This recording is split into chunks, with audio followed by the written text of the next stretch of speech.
broke my other glass. Yeah, how'd you do it? Fucking around? Being a dickhead? Was you trying to be like the bartender throwing glasses and shit? Bro, Bartender. if you don't break something to your brothers, you're not real brothers. This is true. But don't scuff my shoes. I mean, I can't wear any shoes and it's closed, so I just break shit. My little brother got mad at me and scratched my CDs. You remember when you had CD cases? Do you still? He took a pen to my CDs. Like and I your caught him. mixes? No, like the real live like CDs. The like, last done. I literally have just about every No Limit CD ever made. Like every week I was buying 4 or 5 like No Limit CDs. Mm-hmm. Stop it. Quit playing. You being disrespectful.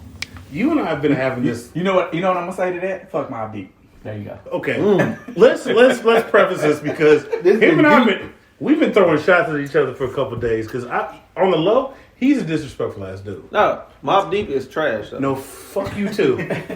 I mean, but this goes further. Mobb Deep is you like listen to on the- Pimp C, you don't know any better. They're like you really being disrespectful. Don't disrespect the pimp. Ever. I'm about to loosen this goddamn towel on your ass. Right. I'm just sick of you every saying. December 4th we get iodine poisoning in memories of pimp. I'm sick of you saying, and I quote, he is a Tim in the summertime wearing nigga. I mean, that's just. I just don't like that you describe people like that. I mean, you had me disrespecting the dead man. You know, God bless the dead, or Creator bless the dead. But I mean, you know, that's what he is. He's from the Bruh. blood. So you know what I'm doing this summer? In respect to Pop Smoke, We're not wearing no Tims. I'm rocking Tims. We're not gonna wear with no the white Tims. socks. We're not gonna wear Tube no socks Tims. with that. What, with shorts or with something? cargo shorts and a wife beater in a safari jungle hat. We're gonna shake the room. I'm gonna call the police on y'all myself. This is your boy Dub. Welcome to Country Cousins. This is your guy, Pretty Flacco, It's your boy Diddy 314. We are AKA joined by whoa, my bad. Thank you. aka The Juggernaut, bitch. What he didn't do beat it from the back, Brown. So I didn't think we was doing AKAs. You just mad because you don't have one. He's aggressive. Doogie Howser. He's aggressive with your God AKA. damn. Is he not Doogie Howser? You did graduate high school at 15 and a half. I was 17. Mr. 32. Right. I did get a 32. I got more degrees than all y'all niggas. What else up? God. Wow. Damn. Wow. Do you got to be disrespectful like that? First thing I want to do is put a Jordan print in his goddamn forehead. Except he's right. There's nothing I can do.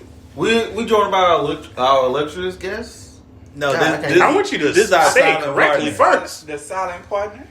Biggs I didn't Burks. even get it out. I know, God right? Damn. Biggs Burks. He Biggs got the Burks. double name. Kareem Biggs Burks. Right. You know, the ghost behind the writing. What's happening? Oh, Al Q Miller is here. Right. No, That was he's Miller. that's right there. That's Dub the Pen. That's FCC. For the people that don't know. Mr. Sanctions. For sure. That's Drake. I will sanction you for sure. Drake?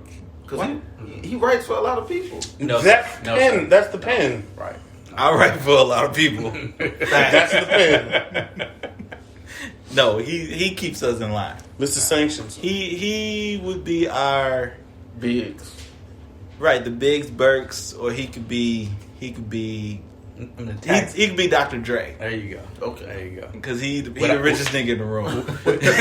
without all the funny shit going on in the background. There you go. Oh, the old Dre. We don't know if it's the old Dre and the new Dre. You be always hitting me with some Let's just weird keep it like stories that. about like music. People be like, oh, you didn't know that they so good. Like what? No, the rumor for a long time was that Dre was bi. Right. I never heard that rumor. You ever heard the world class record crew rumors? I remember the group and like seeing the pictures, but I didn't know they was all like. Yeah. I mean, I don't know. I mean, What the fuck was that? I don't know. Any man in the '80s in the crack era who would dress up like that might be a little, question. But see, I don't get that because the 70s fashion was so over the top. And that's true. But when you look at world class wrecking crew from standard like album covers, like they fit in. You know, they did the Cameo because I was a fan of Cameo. My old man was a fan of Cameo. Right. You know, Cameo, he wore the drawers on the outside of his pants and everything else. But Did you do that? no. It was Captain Under Right, Captain Underpants ass nigga. But Fa-la-la-la. but they was a little extra with it according to the people who were around them. Like, you know, Cameo and all them, they did all their stuff for the stage, for the cameras. And Wrecking Crew did it all day, right, every day. Every day. Like you pull up on them at the car wash, pull up on them at, you know, Tam's, the burger spot in Compton, and nigga got his drawers on outside his pants. I'm like, I don't know. That's but a little, you got to stand out. Like if you're gonna rep the brand, you got the brand. True, bro. I mean, can we knock it? He's a billionaire now, so hey. I'm pretty sure Rick James fucked a couple of dudes before. Probably, I would not. But Rick Richard. James also said cocaine's a hell of a drug. So I mean, What do I look like putting my feet on this couch like I ain't got no goddamn sense? fuck this nigga. Yeah, I put my feet on this couch. Fuck, you can buy another one. Rich motherfucker. That's the best part. Is he rich motherfucker? Right? Like, wait a minute. I just thought about that. Like, this nigga what 12 couches? Fuck this couch. I love how when he told the story, he didn't even take a pause or a breath. It was Not at all all. one sentence. Not at all. He was another one of those. Speaking of Pop Smoke, we're not fans, but we're not haters. But Rick James, like once he had the Chappelle liftoff, boom, he gone again. Mm-hmm. Like It just takes one thing to just to introduce you to another generation. All of a sudden, your catalog pops off again, and you just Sure. Right. I mean, Yeah. that's what notoriety is. It's just like getting you out there. Like You know Chappelle who- had the biggest platform. who had a boom like that? Martin. Yeah. Like the Martin syndication, has really taken off with this next generation. Right. Mm. Especially when the Martin LeBrons dropped. True. Then the whole Bad Boys 3 situation, people like, oh, who is Martin? So yeah, for sure. Yeah, it's crazy, man. Like you talking about Rick James and things of that nature, Pop Smoke. Like we never get to see someone reach their full potential. And there's a lot of shit out there about, oh, well, he was out there wilding. The dude was at his crib, right? At his crib, he threw a party. Like, you 20 years old. Like, we got party. That was the only song I knew. I mean, we got all these old heads talking about, so, man, where's OGs at? Yada, yada, yada. Bruh, when we were 20, Yeah, you was reckless. we OGs now. When we was 20, we was reckless. Absolutely. But I mean, that begs the question though: is who he come up under? Who raised it? Who raised him to for him to think that okay, this is cool for me to move to the other side of the country where I know there's wolves But here's the and thing. not move correctly. We was always taught, get out your situation, get out the hood. He moved to Cali. He wasn't in the hood in Cali, right? He was not. He was in Hollywood Hills. That's a very valid point. But the thing about it is, who is there to guide you in the industry to let you know that Hollywood Hills, that ain't safe for you? I'm glad you said that because this is what I feel. This is what I feel. We need as a hip hop community, hip hop culture, right? You need the OGs in hip hop, like 50. 50 should have took the young bull up under his wing, like, hey, you popping now. Hey, this is how you should move. That's a good example. That's a good example of somebody who has navigated California. So, Arts, and I don't know what his whole IG name is, and I don't want to plug nobody because we're not getting paid for that. But he brought up a good point. He posted a picture of Nip today, and his point was what happened with Pop Smoke was something that was avoidable and probably wouldn't have happened if somebody like Nip was still around. And because Nip had that plug into the industry, but he also had that plug into the streets where, he used the example of several chains have been, without permission procured. Snatched. The first phone call would be to people like Nip, like, yo, my Right. chain got, borrowed from me while I was, at such and such place. Can you help me, unborrow that? So, Like the young boy, YBN Almighty J or whatever his name was, they called French Montana. They called a couple more cats, and miraculously, his chain reappeared. now you're going to have to pay a fee for that. But the thing about it is, it's like the point he made was you're not going to pay more than what your chain is worth. So if, to the people, you flossing. You got the extra situation going on. But to everybody who put the diamond tester on your shit, because that's what them boys, they do now. They going to put the diamond tester on your situation when they lift it from you and be like, oh, this ain't, Borrowed. this ain't real. Borrowed. Right? Thomas I'm sorry, borrowed. excuse me, borrowed. Allegedly. And, they're going to be like, all right, well, hit me out with the 10 stacks, 20 stacks, and we good. And them people going to negotiate that for you. But when you don't have that conduit to the streets, you don't have that person who got 1 foot in, 1 foot out. God damn. That's what's going to happen. And Nip was that dude. He was, and he told you he wasn't nothing like them rap niggas. And that was facts. Bruh, And, I love that track though. Like when he shot that video for that, hey, the coldest part of that video, right? They shut down the freeway. And that is the coldest part, because if anybody's ever been to LA, their fucking freeway is always crowded. They shut down the freeway. No sanctions. They just pulled up. What video was it? The rap niggas. video. They pulled up. For people who don't know. They pulled up in Rolls Royces, Rars, and all that shit, and just blocked like 4-5 lanes of traffic, shooting the video. Bulletproof with the rollie like Jigga, nigga. I mean, or Hope, or whatever he said. But yeah, I mean, they did that right said there on the Jigga. freeway. Can we talk about the elephant in the room? Let's do it. What you talking about? Diddy 314? That's my Paul. He's the bear. Oh, okay. Oh, Dick What- kicks over here. Don't do it. Don't do it. Stop it. Don't do it. Go.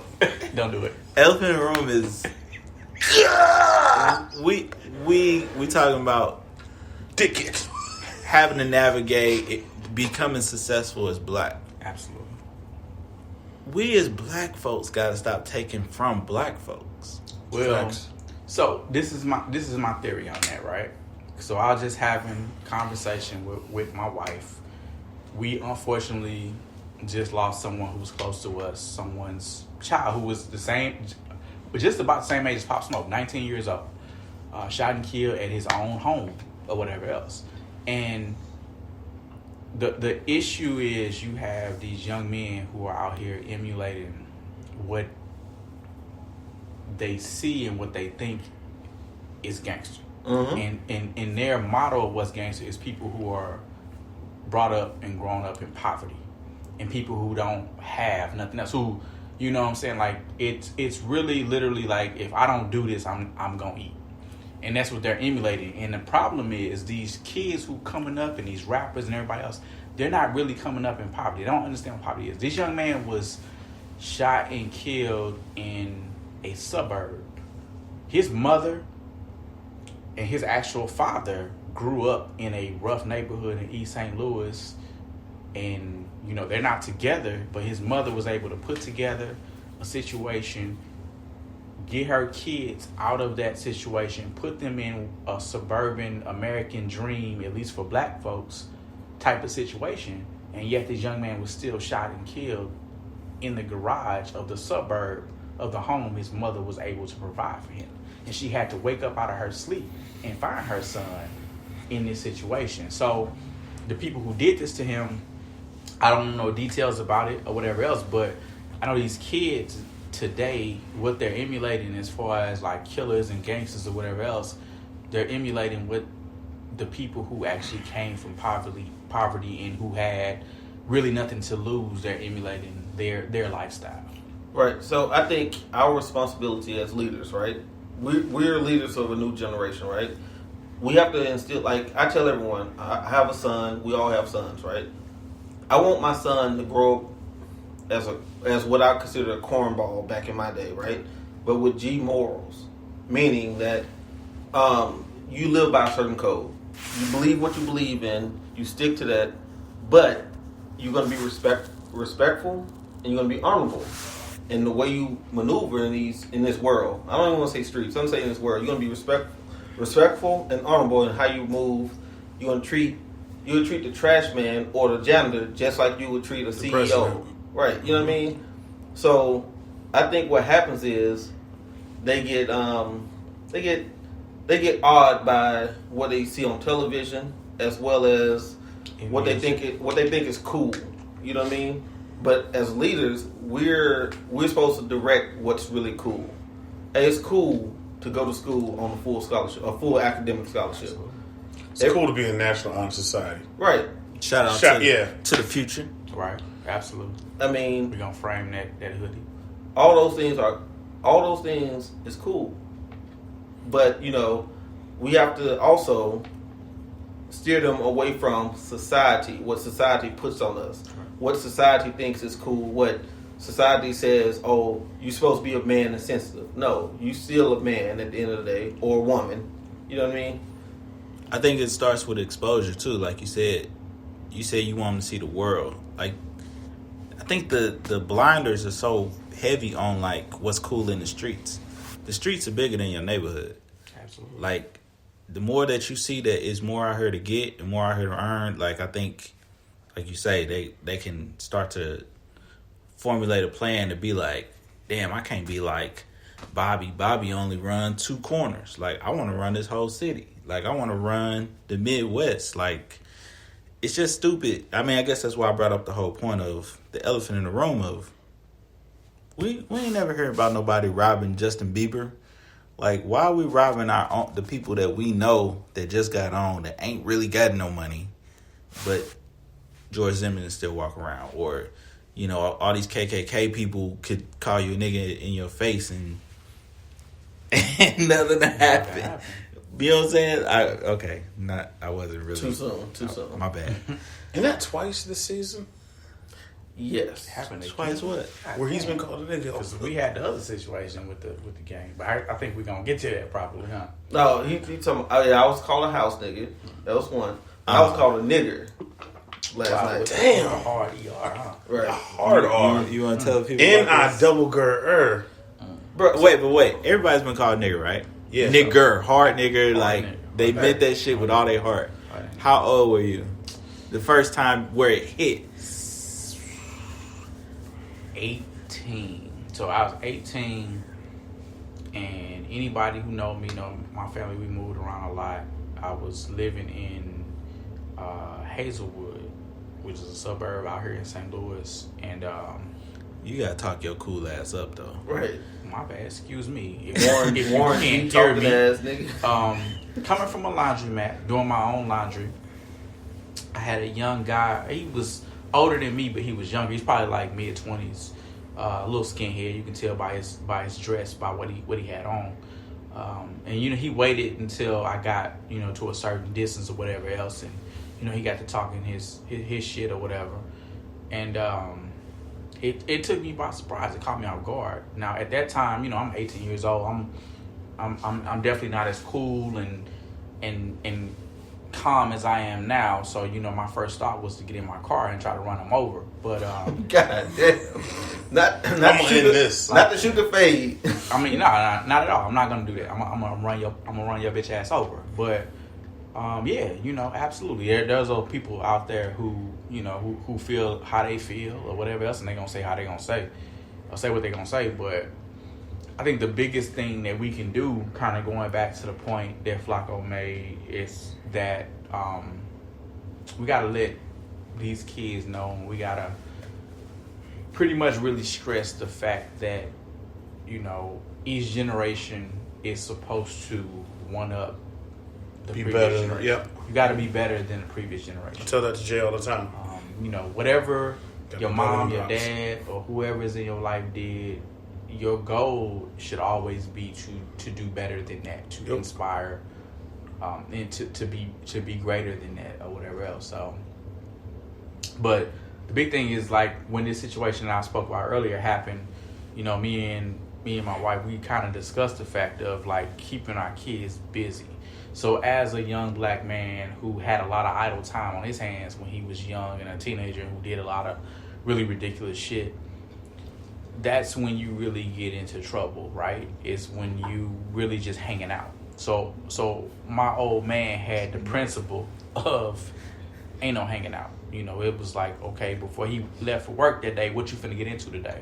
Oh, I'm gonna go do such and such. And like, ain't no damn hanging out, you know? And it's like, now as a father, as an adult, I understand that point. Right. Because that hanging out gonna get you fucked off one way or the other. Either you gonna have to fuck somebody off because you gonna have to protect your life, or you gonna fuck somebody off and take somebody's life. So, Bro, that's so true. I used to hate my mom for always waking me up on Saturdays, right? She used to always make me go with Rufus. Rufus, shout out to Rufus the GOAT, RP. She used to always make me go with my grandfather, because my grandfather was a carpenter by trade. I'd be building houses with this motherfucker. I'd be doing plumbing with this motherfucker. I would be cutting grass with my grandfather. Then you lose your money in Tonk. And lose. And then we'd go home and gamble. We'd go back to my grandma's house and gamble and tonk, and he'd take all my goddamn money and give me $3 back. He's like, hey, lessons here, don't gamble. right. What about y'all? You posed the question, when was the first time y'all got called Oh, with me? the hard R? I'm from Mississippi. I was about to say, you probably got I'm called harder a lot. I'm from Mississippi. Nigga, like, that shit. I mean, do you remember it though? I said the first time it stung. Stung? I'll tell you the story. I wasn't called a nigga, but I felt like a nigga. Right? So, no, listen, seriously. Like, so my uncle had a white girlfriend, right? Okay. I remember you told me this, so this Right. is fucked up. Can we tell the people who ain't heard the story? I didn't stop him, but I remember this is a My fucked up uncle story. Kicks. My uncle had Bringing it up, then I'm gonna start like my uncle had a white girlfriend back in the 80s, mixing right? this. So they had kids and all that shit, right? So young flock, I was like maybe 8 or 9, right? So I'm at my granny house. So her family disowned her. My granny took them in like, hey, you guys can stay here. So 8 or 9-year-old, right? So I'm like, oh, where you guys about to go? She was like, we're gonna go to my mom's house. I'm like, can I go? Because when you guys leave, I'm here by myself. She said no. I said, why? Cause you're black. No, she pointed at her skin. She said she pointed at her skin and pointed at my skin. I felt so fucking small. Like, god damn. Y'all like the same shade. She's mixed. No, she's white. She's white. I thought you was talking about the kids. No, he's talking talking about the their aunt. mom. Oh, okay. The aunt. I thought I missed that part. I thought you was talking about the kids, No. little mixed babies. Nah. Them little niggas. They been in and out of jail more than I have The been. little beige individual. Right. Little beige motherfucker. They was the beige raised Matter trio. of fact, you remember I showed you I sent you guys a picture of my little cousin's birthday cake. Had NBA Youngboy on it. Maybe. Yeah, I believe somebody has been You put it on in and out of Facebook. jail on Yeah, that Right. situation. Yeah. So- I believe that. That shit stung. I believe somebody's been in the system with that situation because they didn't know where to get my child in. Bruh, 6 years old? Talking about young boy to goat? Like, bruh, Don't sit do your, it. sit your young ass down. We're gonna save you for last because you might have a real hurtful story where you grew up. Oh, I got a couple. I was working at the Galleria, so I was like 16, 17. I worked at Champs, right? Yeah, I remember that. And So that shit gonna sting because you darker than all of us. that means I've been called nigga more than y'all. Right. That's all. That's all that means. We about to shade. I feel No, like nah, shade. Thank you. not even close. This is soccer. Wait, No. time out. Why do you think? No, Like, he didn't exactly. Can you No, I'm let saying- this man tell No, you hold on. where- This Does he have a motherfucker, sweater on? this motherfucker is Dub is Give me a listen. Dub is an oil change that's 5 months overdue.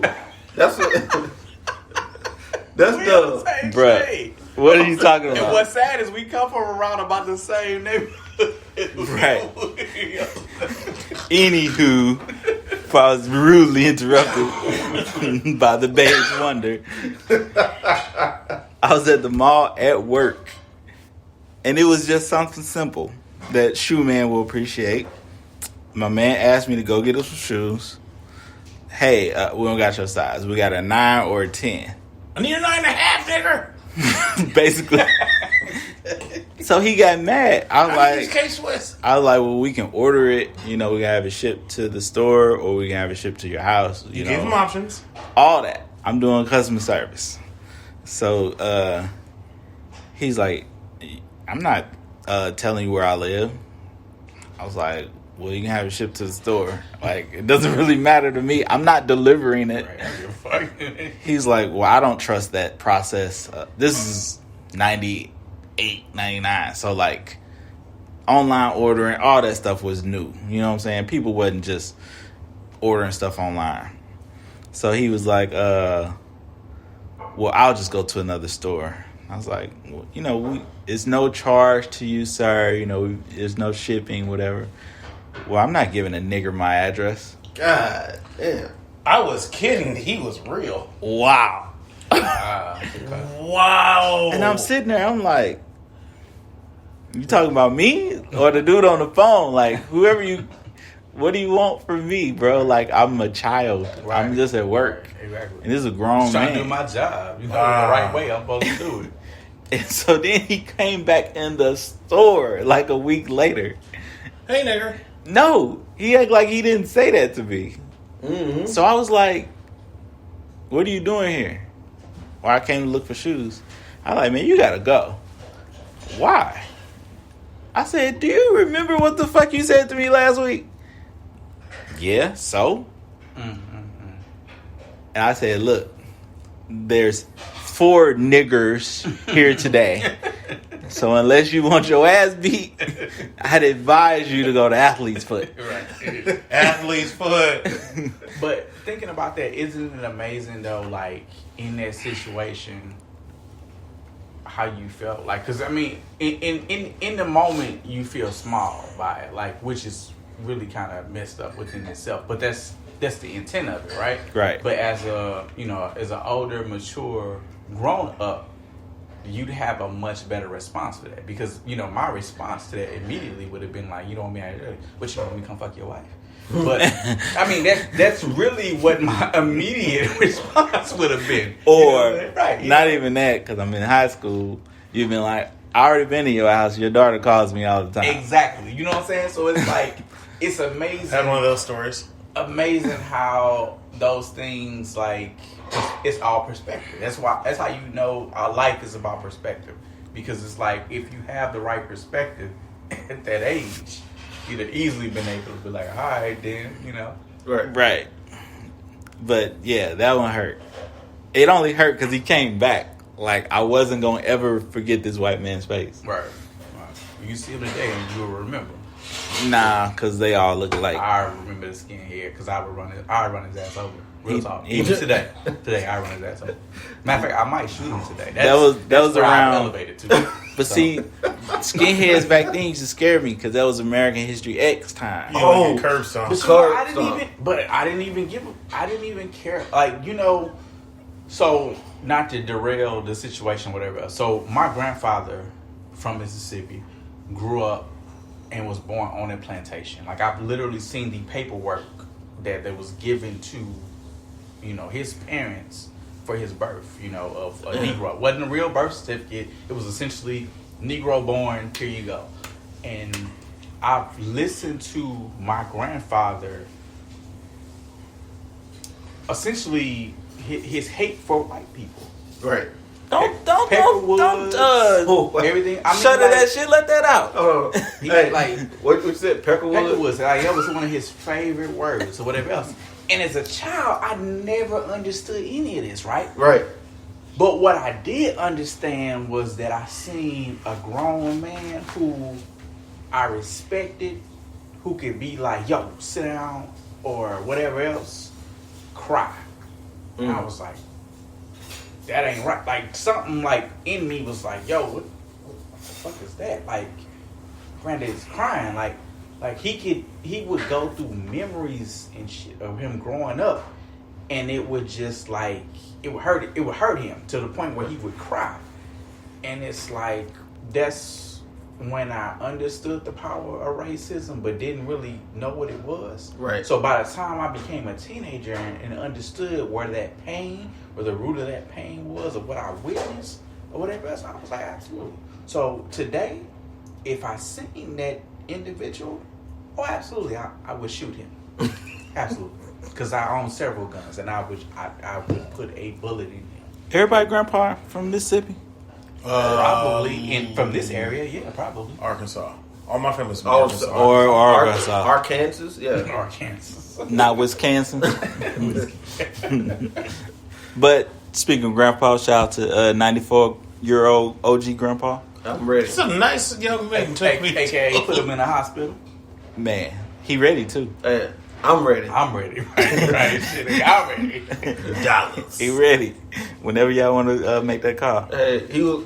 That's Crown Royal, Yeah. Mr. He Crown. gonna pour it out, but we good. We used to get him a gallon every year, Still do. Every year on his birthday, we give him a gallon crown. and that lasts 365 days. Because my grandma hot. It's gonna keep him alive too. Right. That's his situation. I'm gonna let him get you to your nigger story real quick. But this dude has lived. I'm 38 years old. He's lived off of chicken, rice, ice cream, cake, and liquor the last 35 years of my life. He said he even lived out some of the period shit other than that chicken. And inshore. And them chick, because them chicks, we don't know where they come from. But hey, Don't yeah, do this again. You always make us go down this You hole. know what? Hey, Fuck, I don't want to do this. No, No, go tell your story. Tell You're the right nigga though. story. You're right though, because my pops, like he had his own chickens. He would kill them, he'd skin them, and he'd fry that shit. And Like them was real chickens. That was good. bro, he real quick tangent. When I got married, my dad came to the with chicken. With he came chickens? to the reception. Like his contribution to the wedding was at the reception when he had like 3-4 pans of the best fried chicken you ever have in your life. Goddamn. And they was real fucking chickens. Real fucking Yes. chickens. That was one of my horror stories in Mississippi. My grandma's sister used to make me chase the chicken and snap cut the it. neck. And they would still run around. Right. But, I'm 5. Yeah. So, like- it's kind of traumatizing. Yeah. So my mom's got a story about getting attacked by a rooster, something like that, Yeah. for a cornbread. You gonna eat your cornbread. She said motherfucker chased her around the entire yard. She's dropping the cornbread and shit. Like, I was raised by old Southern women, so it. But go get to your story. Get to your story. first time that it stung, 4th grade, neighborhood, only black kid in the neighborhood. I still No, describe your neighborhood because you didn't grow up in a normal or average neighborhood. You didn't grow up in an average neighborhood. He grew up in an affluent neighborhood. Let's just say I that. still remember the kids. Carlton Banks. I still remember the kids, like who I had issues with. Can we say their name on air? Fuck them. Tell me who was right. I mean, nigga, ain't nobody going. Eric Son and Tim McFarland. Fuck both of you. Right. Fuck both of you. But yeah, they was at someone else's house. And it was also one of the things where you get that realization, like, you might be cool. Like, for me, it was like getting that realization, like, we cool and like we in the same neighborhood like someone else because they were at that person's house. Mm-hmm. And just like, hey, you and I, we go to school together every day. We hang out every day. Like we live damn near next door to each other. But you have these other people come over, and like you realize, they will stick together before he sticks with you. Like I learned that at a young age. Like why they gonna stick together? Well, that should have taught you something about family, because family is going to stick together no matter what before anything else. Because them people who came up with family, right? No, They were not. no. They were just other white folks. Other white folks. We just went to school together. All right, go ahead. So Proceed. we playing basketball and Problem number 1. Busting ass in basketball. we playing 2-on-2, and then like one of them just like, this nigger's not that good, and I'm just like, whoa. Like I'd heard the word, but it never been called to me before. So I'm just like, and I remember just standing there, How old were you? 4th grade. So what are you in 4th grade? Wow. 11. 11. 10, 11. Right. So, like, I'm kind of standing there like shocked because I'm not sure like what to do. I'm like, and then the dude we were over at his house, he's just like, come on, let's keep playing. Like, wait, stop. What? Wait a minute. He said again? He said it later, like 5 minutes later. Seriously, man, guard the fucking nigger. I remember just like stopping, just walking home. Didn't even know how to process it. And then I remember calling my mom because she was at work. And she's just like, well, I knew this was going to happen sometime. Right. She's like, I'll talk to you when I get home. She's like, is your sister there? I'm like, no. She's like, I'll talk to you about when I get home. And she just gave me that conversation. She just was like, look, you're always going to be treated differently because people question why we're out here. And then she went on to her, how my mom, she's like, these crack ass motherfuckers need to know I'm smarter than them and I'm going to work harder than them. That's why we out here. And she's like, you're also going to have to realize a lot of black people ain't going to like you. And at this time, I had already switched from public to private school. You was going to Catholic school. I was going to Catholic school.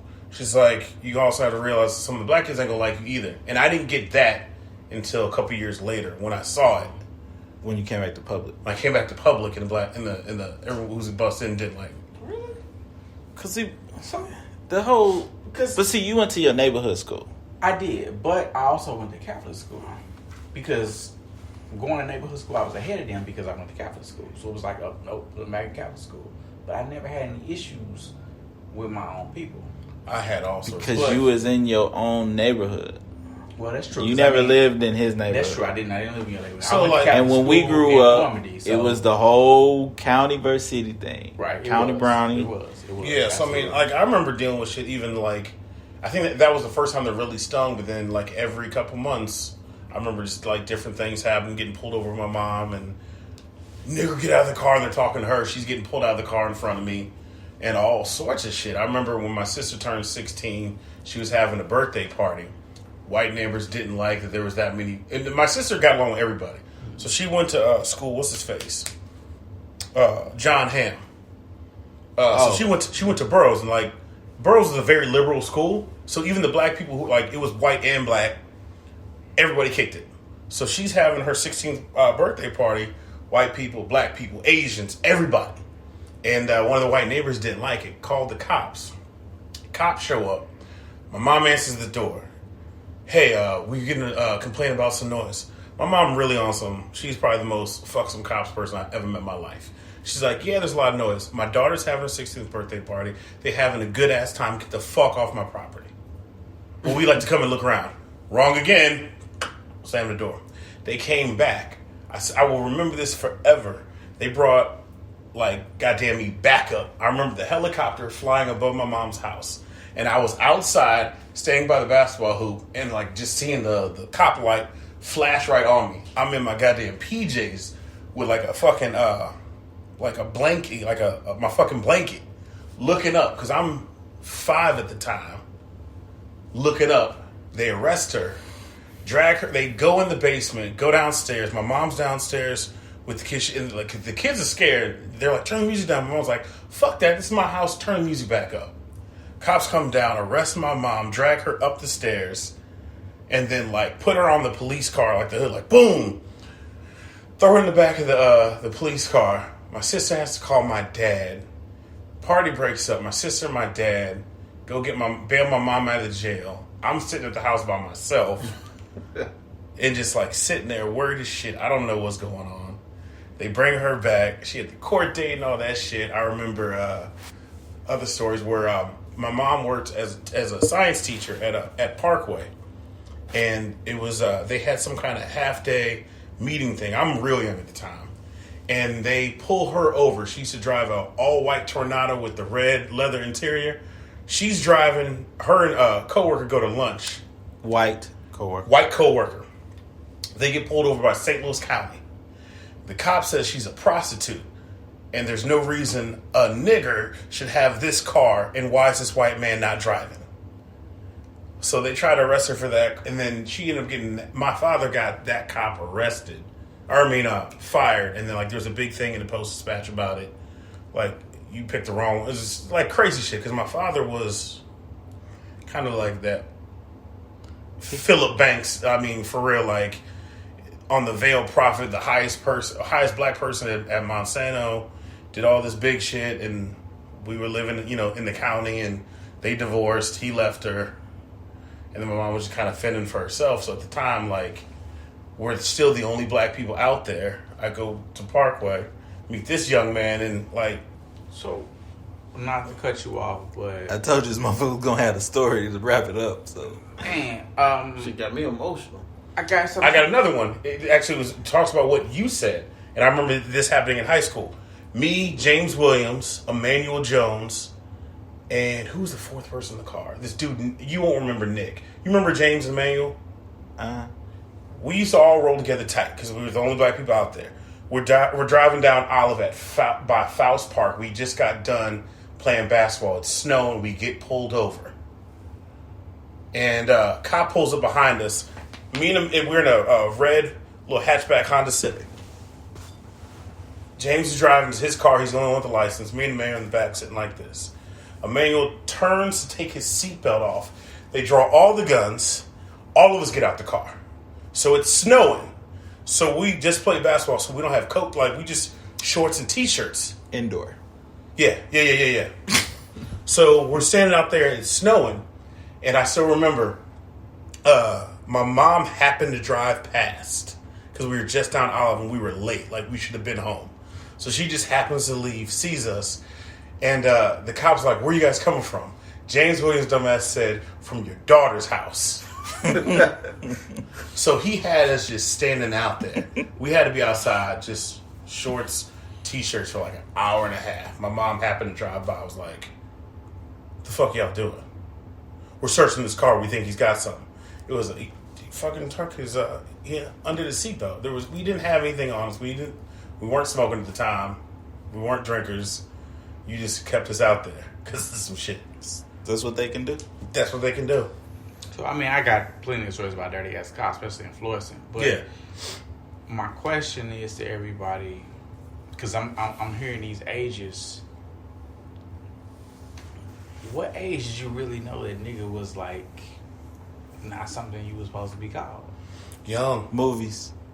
Movies? But my mom and dad both was like, that don't fly. Young. Super young. I'll tell you when. Super young.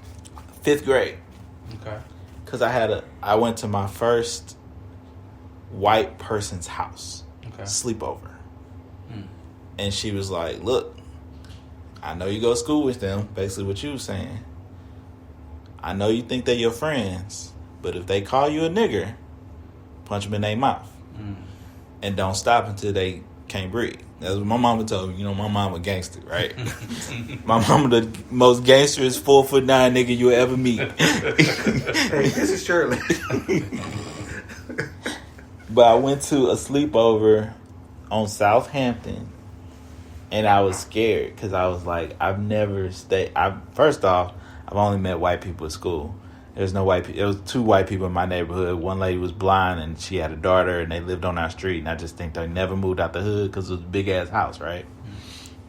But I went to the house, the sleepover, and me and the dude, we was good friends. But it was some other kids in the class, and it was like, we cool, but I don't know how cool we are.